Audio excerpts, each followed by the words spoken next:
Comment optimiser son déficit foncier? Alors, qu'est-ce que le déficit foncier? C'est quand vous avez plus de charges que de revenus immobiliers.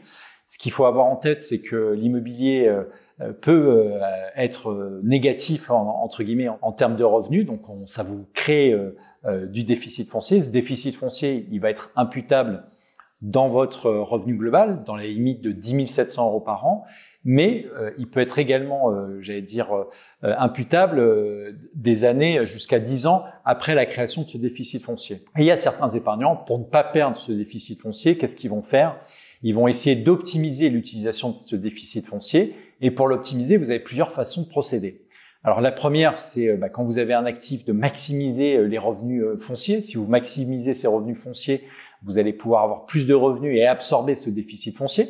C'est un cas classique, c'est comment j'améliore mes revenus fonciers et mon taux d'occupation de mon patrimoine. Ça, c'est le premier élément. Puis deuxième façon de procéder, ça va être la façon de procéder à travers l'usufruit de parts de SCPI. Je souhaite investir en usufruit de parts de SCPI qui va me générer beaucoup de revenus pendant une période déterminée, et ce beaucoup de revenus va me permettre d'absorber mon déficit foncier. Donc vous voyez qu'il y a des solutions pour utiliser ce déficit foncier et ne pas le perdre.